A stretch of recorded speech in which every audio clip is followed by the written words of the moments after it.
অন্যতম আইকন ছিল, অন্যতম সিম্বলিক একটা দৃশ্য ছিল। আমার তরুণ ছাত্র যুব জনতা তারা কেউ মাদ্রাসায় পড়ে, কেউ স্কুলের স্টুডেন্ট, কেউ কলেজের ছাত্র, কেউ বিশ্ববিদ্যালয়ে পড়ুয়া, সকল বিভেদের দেয়াল ভেঙে গুড়িয়ে দিয়েছিল। শেখ হাসিনা তার দশর এবং তার দল আওয়ামী লীগের 50 বছরের রাজনীতি ছিল বাংলাদেশের মানুষকে বিভক্ত করা। তার রাজনীতির প্রধান সূত্র ছিল বিভাজনের রাজনীতি। ছাত্র জনতা শেখ হাসিনার বিভাজনের রাজনীতিকে ব্যর্থ করে দিয়েছে। শেখ হাসিনা হাতুড়ি লীগকে এড়িয়ে দিয়ে বারবার গৃহ ছাত্র এবং তৌহিদি জনতাকে দমন করার ফায়দা চালিয়েছে।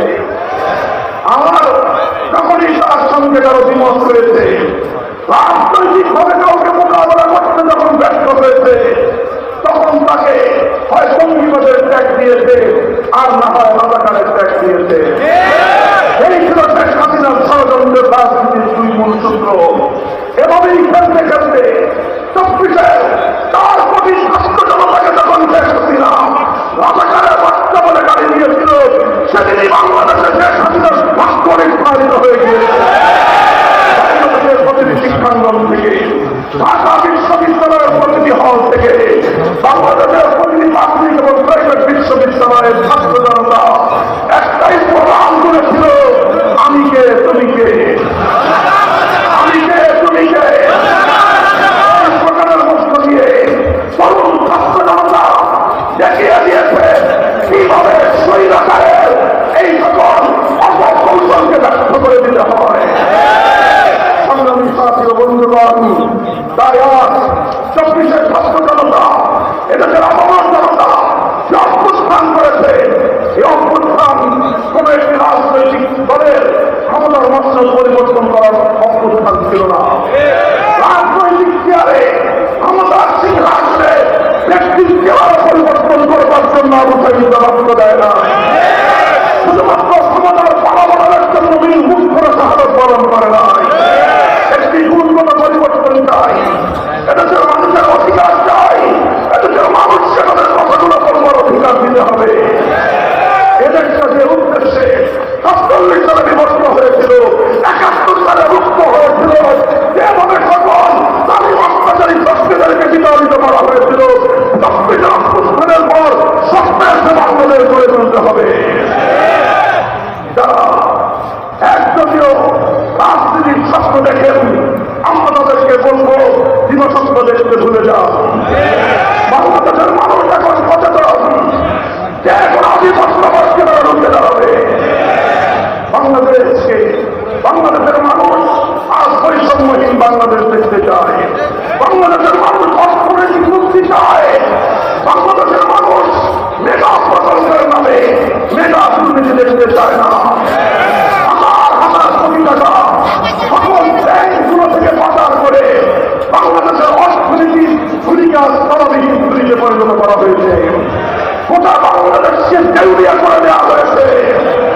কোন ব্যাংকে আর বাংলা মানুষ দিয়ে তারা ডিপোজিট রেখে সেখান থেকে ট্যাক্স দিয়ে তারা তাদের নিত্য প্রয়োজন পূরণ করবার জন্য প্রয়োজনীয় অর্থ করতে পারছে না। এই অবস্থা করে দিয়ে গেছে ফাঁসিবাদী শেখ হাসিনা এবং তার দোসরেরা এক একটি ব্যাংক থেকে 30,000-20,000 কোটি টাকা পাচার করেছে। এই সকল পাচারকৃত টাকা বাংলাদেশে ফিরিয়ে আনবার জন্য ব্যবস্থা গ্রহণ করতে হবে। ফাঁকা মাঠের গুলি দিয়ে বাংলাদেশের মানুষকে আশ্বস্ত করা যাবে না।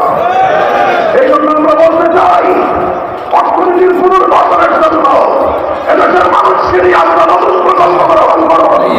পাচারকৃত সকল অর্থ ফিরিয়ে আনবার ব্যবস্থা গ্রহণ করুন। সংগ্রামী সাথী ও বন্ধুগণ, গুরুত্বপূর্ণ যে কথা আমাদেরকে ভুলে গেলে চলবে না।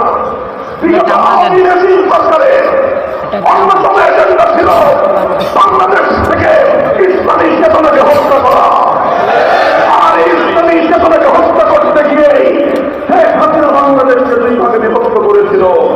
এক ভাগ ছিল শাহবাগের নাস্তিকবাদের চত্বর, আরেক ভাগ ছিল শাপলা চত্বরের ইমানি জাগরণের চত্বর। শাহবাগ এবং শাপলার এই লড়াইয়ে শাপলা চত্বর বিজয়ী হয়েছে। শাপলা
করে তারা লড়াই চালিয়েছে।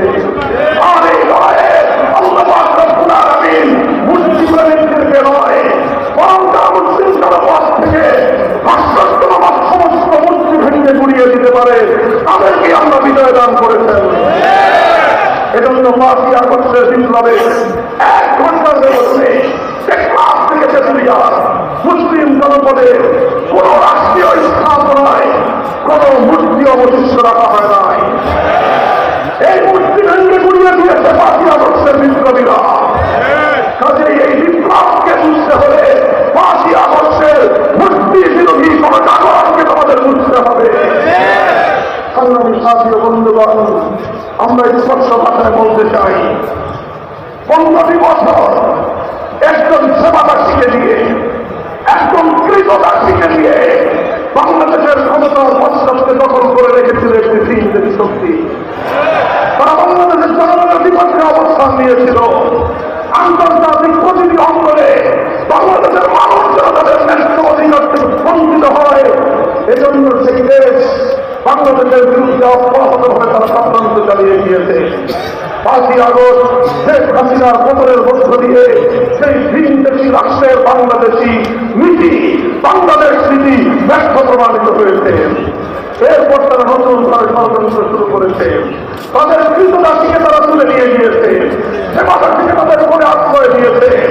আশ্রয় দিয়ে, প্রশ্রয় দিয়ে ফ্যাসিবাদের সকল দর্শকদেরকে তারা সেখানে ডেকে নিয়ে বাংলাদেশ বিরোধী আরেকটি নতুন ষড়যন্ত্রের জাল সেখানে তারা বুনতে শুরু করেছে। সেই ষড়যন্ত্রের ধারাবাহিকতাই আমরা দেখেছি। ইসলামের আন্দোলন বাংলাদেশের সাম্প্রদায়িকতার উস্কানি দিয়ে চট্টগ্রামের আদালতের, সরকারি আদালতের কর্মকর্তা শহীদ সাইফুল ইসলাম আলীকে নির্মমভাবে জবাইতে হত্যা করা হয়েছে। এদেশের ধর্মপ্রাণ মুসলমানদেরকে উস্কানি দিয়ে সাম্প্রদায়িক সংঘাত তৈরি করবার চেষ্টা করা হয়েছে। এদেশের ইসলাম প্রিয় জনতা, এদেশের ইসলামী নেতৃবৃন্দ তৌহিদি জনতাকে শান্ত থাকার আহ্বান জানিয়েছে।